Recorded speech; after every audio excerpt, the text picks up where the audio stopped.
Hello everyone welcome back to my channel बम्पू इमो। आशा करी सकले भालो आछो एबं सुस्थ आछो। आमिও অনেক ভালো আছি। তো আজকে থাম্বনেল দেখে তোমরা বুঝতেই পারছো যে আজকের ডেস্টিনেশনটা কোথায় হতে চলেছে। তো চলো আমরা এখন ব্যারাকপুর স্টেশনে পৌঁছে গেছি। এবার আমরা দমদম যাব। দমদম থেকে আমরা মেট্রো যাব। তো যারা যারা এখনো পর্যন্ত আমার চ্যানেলটাকে সাবস্ক্রাইব করনি তারা কিন্তু অবশ্যই আমার চ্যানেলটাকে সাবস্ক্রাইব করে দিও আর ভালো লাগলে একটা লাইক করে দিও। আর তার থেকেও যদি বেশি ভালো লেগে থাকে তাহলে কিন্তু অবশ্যই সাবস্ক্রাইব করে শেয়ার করে দিও। তো চলো বেশি বকবক না করে ডেস্টিনেশনের দিকে যাওয়া যায়। দমদম মেট্রো স্টেশন থেকে রবীন্দ্র সরোবর মেট্রো স্টেশন আসতে জনপ্রতি ভাড়া পড়বে 20 টাকা করে। তো আমরা পৌঁছে গেছি রবীন্দ্র সরোবর মেট্রো স্টেশনে। তো চলো এবার বাইরের দিকে বেরিয়ে যাওয়া যাক।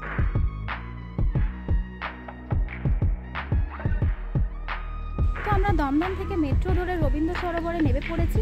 ওখান থেকে 6 নম্বর গেট দিয়ে বেরিয়ে অটো ধরে এক একজনের পড়বে 20 টাকা করে চলে আসবো রবীন্দ্র সরোবর লেক। ওখানে 4 নম্বর গেটে নেমে পড়েছি। এবার আমরা মিউজিয়ামের দিকে এগিয়ে যাবো। তো চলো যাওয়া যাক।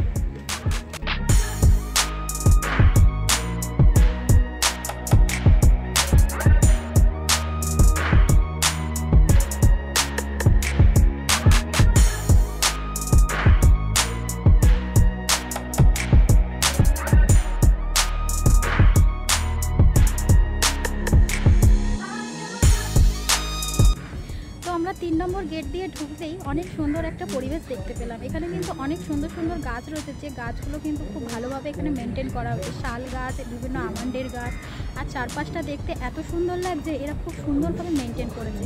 এছাড়াও এই মেনটেনের সাথে সাথে সবুজ গাছপালায় ঘেরা পরিবেশের সাথেও রয়েছে সুন্দর একটা লেক। এখানে কিন্তু প্রিয়জনরা কিন্তু সবাই সবার সাথে এসে গল্প করছে। কাপলসদের জন্য কিন্তু খুবই ভালো জায়গা। প্রিয়জনরা এখানে এসে কিন্তু সময় কাটাতে পারো। নির্জন একদম সুন্দর বিকেল, পরন্ত বিকেলে তোমরা এখানে এসে ভালোভাবেই সময় কাটিয়ে যেতে পারো। পরিবেশটা কিন্তু খুব সুন্দর, মন ভালো করা পরিবেশ। তো আমার এখানে ঢুকে ভীষণই ভালো লাগছে। তোমরা চাইলেই কিন্তু প্রিয়জনকে সাথে নিয়ে এখানে এসে একটু সময় নিয়ে কাটিয়ে যেতে পারো।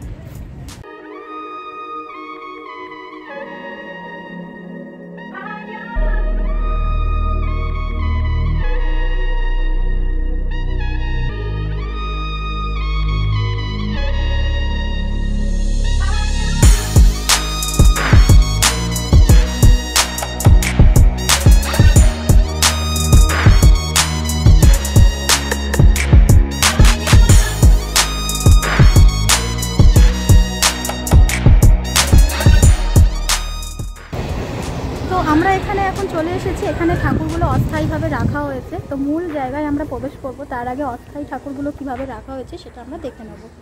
বেশ কিছু দুর্গা প্রতিমা মূল মিউজিয়ামের ভেতরে রয়েছে, তবে কিছু প্রতিমা অস্থায়ীভাবে বাইরে রয়েছে, যা ভবিষ্যতে মূল মিউজিয়ামের ভেতরে নিয়ে যাওয়া হবে। তোমরা যারা আমার পাশে আছো তাদেরকে জানাই অনেক অনেক ভালোবাসা। আর যারা ভিডিওগুলো দেখছো কিন্তু এখনো পর্যন্ত সাবস্ক্রাইব করোনি, তারা পাশে থাকা বেল আইকনটা প্রেস করে সাবস্ক্রাইব করে দিও, যাতে নতুন ভিডিও আসলে তোমাদের কাছে পৌঁছে যায়। হাতে মাত্র 4টে মাস বাকি। তো 4টে মাস পরেই কিন্তু শুরু হয়ে যাবে বাঙালির সবথেকে বড় উৎসব দুর্গাপুজো। 4টে দিন কিন্তু দুর্গাপুজো দেখতে দেখতেই কেটে যায়। তারপরে আবারও একটা বছরের অপেক্ষা। তো তারই মধ্যে দুর্গাপুজোর আমেজ পেতে হলে তোমাদের কিন্তু একবার হলেও ঢুমাতে হবে দক্ষিণ কলকাতার রবীন্দ্র সরোবর লেক সংলগ্ন এই এলাকাতে। তো চলো, আমি এই মুহূর্তে রবীন্দ্র সরোবরে দুর্গা প্রতিমা মা ফিরে এলো মিউজিয়ামের সামনে দাঁড়িয়ে রয়েছে। তো চলো ভেতরে এবার প্রবেশ করে দেখা যায়। এখানে আসবার জন্য তোমাদের কোনো প্রবেশ মূল্য লাগবে না, তবে এখানে প্লাস্টিকের বোতল ও অন্যান্য খাদ্যদ্রব্য অ্যালাউ নেই। এই মিউজিয়ামটি খোলার সময় হচ্ছে সকাল 7টা থেকে 10টা এবং দুপুর 3টে থেকে 6টা পর্যন্ত।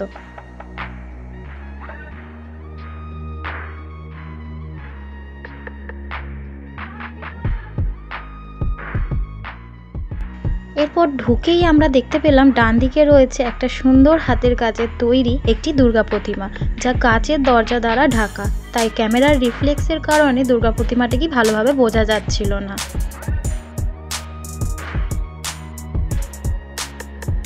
তারপরে উল্টো দিকে রয়েছে আরেকটি সুন্দর নিদর্শন। এত সুন্দর নিখুঁত হাতের কাজ, যা দেখলে মন ভালো হয়ে যাবে।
মিউজিয়ামে ঢোকার আগেই দেখতে পেলাম অসংখ্য সুন্দর একটি মাটির কাজ করা। এই মাটির কাজ করার টেরাকোটা জিনিসগুলো দেখে মনে হচ্ছে যেন আমরা বিষ্ণুপুরে চলে এসেছি, কিন্তু আমরা বিষ্ণুপুরে আসিনি।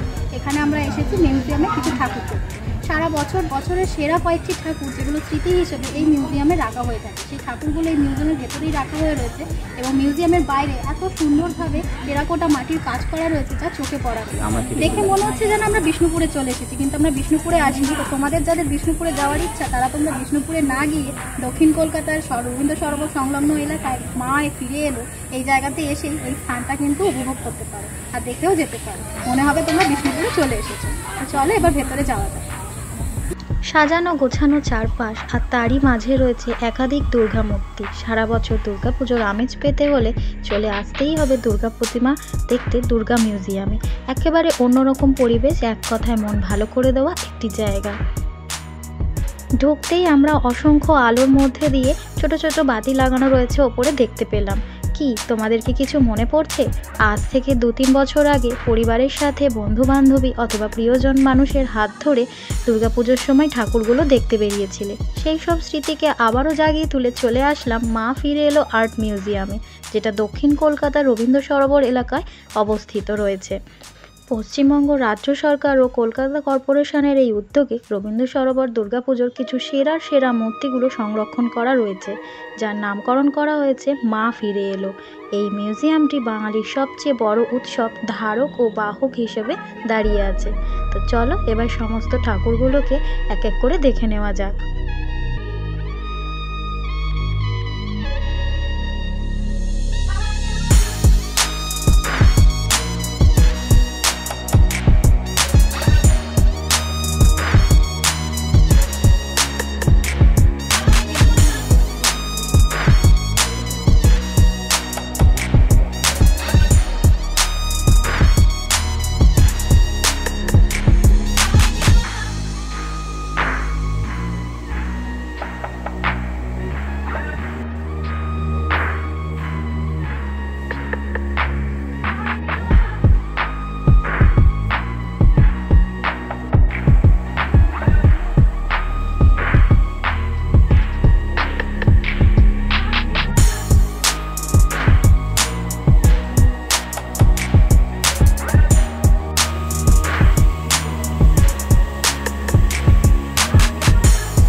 এবার বলে রাখি তোমরা এখানে আসবে কি করে। তোমরা যদি শিয়ালদা হয়ে আসতে চাও তাহলে শিয়ালদা থেকে ট্রেন ধরে সাউথের ট্রেন ধরে আসতে পারো। সেখান থেকে বজবজ লোকাল ধরে লেক গার্ডেন্সে নামতে পারো। লেক গার্ডেন্স থেকে একদম 2-3 মিনিটের পথ পেয়ে যাবে 3 নম্বর গেট, যেখান দিয়ে তোমরা মা ফিরে এলো মিউজিয়ামে যেতে পারবে। এছাড়া যারা মেট্রো করে আসতে চাইছো তারা দমদম থেকে মেট্রো ধরে রবীন্দ্র সরোবর নামবে, সেখান থেকে 6 নম্বর গেট দিয়ে বেরিয়ে অটো পেয়ে যাবে। অটো করে তোমরা এখানে চলে আসতে পারো। আজকের ভিডিওটা তাহলে এই পর্যন্ত। ভিডিওটা কেমন হলো অবশ্যই কমেন্ট বক্সে জানিও। আর যারা আমার চ্যানেলে নতুন এসেছো তারা কিন্তু অবশ্যই চ্যানেলটিকে সাবস্ক্রাইব করে দিয়ে পাশে থাকা বেল আইকনটা বাজিয়ে দিও। আর ভালো লাগলে অবশ্যই শেয়ার করো। দেখা হচ্ছে অন্য কোনো ভিডিও। ততক্ষণের জন্য সবাই ভালো থেকো।